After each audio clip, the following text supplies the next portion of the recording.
¿Cómo les va a ustedes con el SAT? ¿Cómo se sienten como contribuyentes? Para hablar de esto y otros temas tendremos a Katia Arroyo con nosotros. Cuando hablamos de pagar impuestos, hablamos ya en México siempre prácticamente de factura electrónica y de todos estos servicios digitales que la autoridad, el SAT, está poniendo en la nube, en Internet, justamente para que cumplamos con nuestras obligaciones. Vamos a hablar de este y otros temas con la Administradora General de Servicios al Contribuyente. Acompáñenos. En un escenario incierto, hoy más que nunca tu economía y la mía están en juego. ¿Cómo te van a afectar las nuevas decisiones? ¿Tu dinero te va a alcanzar o no? Si no hay confianza, los inversionistas se van. Exacto. Soy Alberto Aguilar, don Dinero, y sé que para ti cada peso cuenta. Y yo soy Carlos Mota. Portafolios, empresas y movimientos monetarios es lo mío. ¿Quién, cuándo, pero sobre todo, cómo le van a hacer? La economía, cuando está en juego, debe merecer nuestra atención. Y que esta toma de decisiones sea favorable para nuestra familia y nuestro día a día. Por eso, hashtag Tu Economía en Juego comienza ya. Muy buenas noches, bienvenidos a Hashtag Tu Economía en Juego. Gracias por estar con nosotros. Queremos presentarle en esta ocasión, nos acompaña Katia Arroyo. Ella es la Administradora General de Servicios al Contribuyente del Servicio de Administración Tributaria, el SAT. Katia, ¿cómo te va? Bienvenida. Gracias por estar con nosotros. Gracias por la invitación. Muy buenas noches. Y está también con nosotros Luis Miguel González, director general de El Economista. ¿Cómo estás, Luis Miguel? Encantado de estar acá. Katia, buenas noches. Gracias por estar con nosotros. Katia, ¿cómo va el tema de recaudación? Ahorita nos decías fuera del micrófono, lo que no le gusta a la gente, evidentemente, es pagar impuestos, pero hay un menú completo de acciones que ha hecho el SAT para facilitar justamente que todos cumplamos con nuestras obligaciones fiscales. ¿Dónde está en el arranque de esta administración, en estos primeros 6, 7 meses que lleva la nueva administración, este menú de servicios al contribuyente? En el SAT tenemos diferentes mecanismos para ayudar a los contribuyentes a que cumplan con sus obligaciones fiscales, desde los más chiquitos con baja capacidad administrativa, en donde les presentamos herramientas para que declaren, para que facturen, para que paguen, llamada Mis Cuentas, contribuyentes con una capacidad administrativa más amplia, pero aún reducida. En el SAT se tiene un portal donde pueden hacer sus facturas electrónicas por ellos mismos sin la necesidad de contratar a un tercero. Y por supuesto los contribuyentes que son grandes pues tienen las opciones de contratar el esquema que más les acomode fuera del SAT, ¿no? El SAT brinda las facilidades para, sin tener que hacer ningún desembolso adicional al que ya tenemos en nuestro negocio, podamos cumplir con nuestras obligaciones fiscales. ¿Cuál es el mecanismo más utilizado por la gente? En volumen, me imagino, pues los pequeños contribuyentes, ¿no? No tanto, porque una de las facilidades es que presenten declaraciones bimestrales y que facturen de manera bimestral. Entonces, no necesariamente hay tanta interacción, justamente por eso. Tenemos la preocupación de que un contribuyente se preocupe por su negocio y nosotros nos preocupamos por la parte fiscal. Actualmente estamos trabajando en una declaración prellenada para estos contribuyentes chiquitos. Ya tenemos la de asalariados, ya tenemos la de ciertas personas físicas, pero, por ejemplo, el régimen de incorporación fiscal, que es el que comento que tiene una baja capacidad administrativa, estamos buscando que todas sus declaraciones bimestrales estén prellenadas con la factura, sus ingresos y sus gastos. De manera que con dar un clic en la computadora, en el teléfono, en una tablet, puedan cumplir con sus obligaciones fiscales sin que esto los distraiga del trabajo que realizan día con día. Antes de estar en servicio al contribuyente, estuviste en el programa de formalización. En la Administración Central de Promoción a la Formalidad, es correcto. ¿Cómo se logra pasar de la informalidad a la formalidad? ¿Qué resultados están teniendo y qué esperan? Hemos tenido buenos resultados. El padrón, anteriormente, antes de que ingresara el régimen de incorporación fiscal, teníamos algo que se llamaba régimen de pequeños contribuyentes. Teníamos 3.8 millones de contribuyentes en ese régimen. Actualmente tenemos más de 5 millones de contribuyentes, del 14 a la fecha. Es un buen crecimiento. ¿Cómo se logra? Sensibilizándolos, porque muchos dicen, no, ¿para qué pago impuestos? Mejor no pago nada. Pero el impuesto ya lo pagamos. En el momento en el que vamos a una tienda, nos cobraron un IVA. En el momento en el que fuimos a un restaurante, nos cobraron un IEPS, si es que pedimos una copita de vino, una cerveza, etcétera. Ya viene un impuesto cobrado y un impuesto pagado por nosotros. Entonces, lo que le decimos a los consumidores es que tú ya pagaste un impuesto. O sea, tu manera de ser formal es pedir la factura a esa empresa, a ese comercio en el que compraste, y tú declarar, porque es la manera en la que haces que aquel declare su ingreso y tú, en dado caso que aplique, deduzcas tus gastos. Muchas veces creemos que formalidad implica pagar sí implica pagar, pero en el régimen de incorporación fiscal, el primer año no pagan impuestos, en el segundo pagan 10, en el tercero 20, etcétera. Y la lógica es pagar gradualmente conforme te vamos teniendo un ingreso. Todos los que digan, es que yo no pago impuestos, no se han dado cuenta que de manera implícita los están pagando en su consumo del día a día.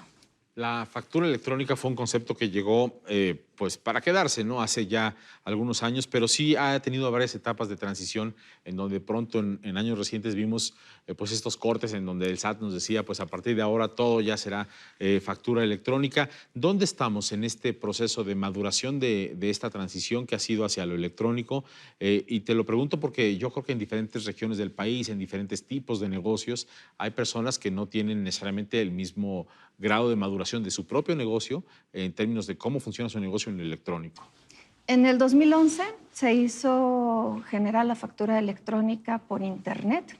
En el 2014, pero había un proceso de transición entre los que tenían facturas con folios, facturas impresas, y los que iban a migrar ya a la factura por Internet. En el 2014 se generaliza. Es decir, ya no hay ninguna actividad que podamos hacer o ningún ingreso que recibamos o una retención que realicemos. Por ejemplo, si tenemos empleados, les retenemos el impuesto sobre la renta, que no vaya amparada en una factura electrónica.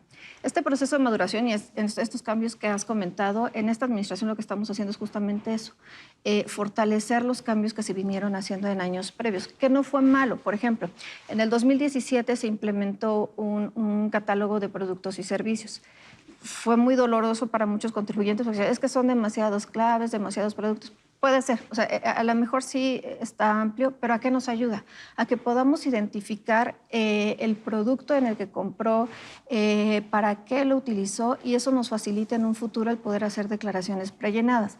En un mundo ideal ya no existirían declaraciones informativas. Si nosotros ya tenemos una declaración, tenemos el concepto, tenemos el uso, tenemos un complemento de pagos que lo que implica es que nos dice si esa factura está pagada o no, porque recordemos que en el caso de México el impuesto al valor agregado funciona en flujo, es decir, se paga cuando uno lo paga. En el caso de la renta es devengado, es decir, no importa que yo no haya recibido el recurso, yo ya lo declaro y lo pago. Entonces, en el caso del IVA, ya no existiría una declaración informativa de operaciones a terceros. Ya no habrían declaraciones provisionales de devoluciones mensuales para los funcionarios. ¿Por qué? Porque ya tendríamos toda esta cadena.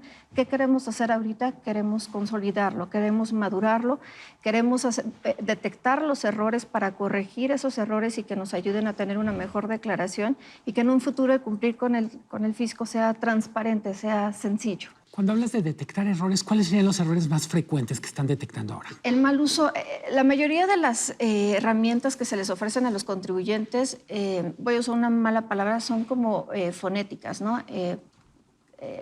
Carro de guerra, ¿no? Por ejemplo. Y es un juguete. Y a lo mejor lo que están poniendo es un carro, un vehículo en la clave de productos y servicios. Entonces, lo que hemos detectado es que el uso es incorrecto. O alguna otra confusión entre el sacapuntas, por ejemplo. También la labor que hemos estado realizando es buscar sinónimos en español. En el catálogo se tomó de un catálogo de Naciones Unidas, entonces viene un poco la traducción española, México español, y se llama la jalapis, ¿no? En México le pusimos el sacapuntas o la tortilla, etcétera. No venían como tal esos conceptos. Entonces lo que se hizo fue, desde el año pasado, una depuración para tratar de identificar en qué se equivocaban, qué nos faltaba para estarlos orientando. Y hacia allá vamos. La mayoría son temas de mal uso del catálogo o, como ya no lo encontraron, nos ponen la clave genérica, el 01010101, que también es un error porque no nos ayuda a hacer herramientas hacia el futuro. Cuando mencionas a Naciones Unidas y cuando uno escucha a la gente, ¿no? Todo el mundo se queja no nada más de pagar impuestos porque a nadie le gusta, pero también se queja mucha gente de que es muy complicado, cuando en realidad ya no es tan cierto que sea tan complicado. Pero te pregunto, ¿cómo compara México en todos los servicios al contribuyente, en la facilidad que la autoridad le ha dado a los mexicanos versus otros países que también están haciendo su propio trabajo de digitalización? México es el país, digo, a nivel y como referencia mundial que tiene la factura generalizada. muchos le apuestan a otro tipo de cosas, ¿no? Por ejemplo, en Estados Unidos le apuestan más al intercambio bancario, al tener la información bancaria. Nosotros le apostamos a un tema de factura, de autodeterminación, de que el contribuyente, con la información que esté teniendo de sus transacciones, podamos tener una declaración prellenada, un monto de pago, un saldo de devolución en caso de que procedan, y por eso es que le hemos invertido tanto a la factura electrónica. No es malo el concepto, nos falta mucho que simplificar, sin duda, pero a comparación internacional vamos muy avanzados. De hecho, nos buscan mucho en Centroamérica para platicar de la factura electrónica porque lo tienen para ciertos sectores, no todo el mundo la utiliza y en México sí la tenemos generalizada. Volviendo a lo mismo, ¿no? Si pensáramos y si nos diéramos oportunidad de futurear, la factura nos daría la oportunidad de que la interacción entre el contribuyente y la autoridad sea un sí acepto o un no y corrijo. Y sería muy transparente entre ambas partes, contribuyente como autoridad, el ver la misma información, porque lo que él emite como factura nosotros lo recibimos. Entonces estaríamos viendo lo mismo. Entonces eso nos ayudaría a que fuera aún más fácil cumplir, que fuera más transparente, que fuera más amigable el acercamiento que tuvieran con la autoridad. Creo que vemos que se ha hecho mucho en el SAT para ir a eso. Nos falta, sin duda, y en eso estamos. Cuando dices nos falta, ¿cuáles serían las siguientes etapas? ¿Qué puedes adelantarle a un contribuyente que vamos a ver en términos de servicio al contribuyente? Ahorita estamos trabajando en dos grandes proyectos. Adelantarle los tiempos tecnológicos no necesariamente son los que uno quisiera, pero estamos trabajando en que salga pronto, esperemos el próximo año, en dos grandes vertientes. Una, declaración para los contribuyentes de baja capacidad administrativa, la que les comentaba que vendría prellenada con la factura, tanto de ingreso como de deducciones que se presentan de manera bimestral, para que en esta misma aplicación, si está de acuerdo, diga acepto. Si acepta, se manda la declaración y haya cumplido, o bien si trae un saldo a cargo, pueda en ese mismo momento invocar a la cuenta bancaria, a su portal, y realizar el pago hacia el SAT. Y si es un saldo a favor, pues pedir la compensación o la devolución según corresponda. Ese es uno de los grandes proyectos. El otro proyecto que tenemos es, en esta lógica de la factura a veces puede ser complicada por los catálogos que maneja, porque no sabemos qué es un impuesto trasladado, qué es un impuesto retenido, etcétera. Estamos trabajando en una factura que venga prellenada también. ¿Prellenada con base en qué? Con base en la historia del mismo contribuyente. Si yo ayer facturé vasos y el vaso me costó 5 pesos y mañana vuelvo a comprar vasos, si yo pongo vasos, o sea, en el momento en el que ingreso a facturar a través del SAT, si pongo vaso, me va a venir la cantidad o el precio en el que la haya comprado en el último momento, el impuesto que le corresponda. Y pensémoslo, por ejemplo, en el caso de gansitos o de golosinas que tienen un impuesto especial para productos y servicios, el IEPS, ¿no? O bebidas alcohólicas que también tienen el IEPS. En este caso nos ayudan muchísimo porque el contribuyente que no lo sepa, en automático cuando quiera entrar a llenar una factura va a estar llenados los campos y va a ser mucho más fácil facturar. También podría estar facturando con un Enter. Y en el caso de que sean nuevos contribuyentes, por ejemplo, si Katia Arroyo se da de alta en el régimen de incorporación fiscal y tengo como actividad económica una miscelánea, va a buscar a una persona que tenga una actividad similar a la que yo me haya registrado y mi primera factura va a traer un catálogo resumido con la información que tengo por experiencia de otros contribuyentes. Katia, se nos está terminando el tiempo de manera muy, muy breve. Solamente si nos puedes decir si la recaudación va en este momento bien, va abajo de donde tiene que ir o va arriba de donde tiene que ir. Va en lo que esperamos que vaya, va bien. Hay mucho que hacer todavía, sin duda, pero vamos por buen camino. Pues gracias por haber venido con nosotros y te vemos en la próxima. Muchas gracias. Luis Miguel, muchas gracias. Encantado. Muchas gracias y gracias a usted por acompañarnos en una edición más de #Tu Economía en Juego.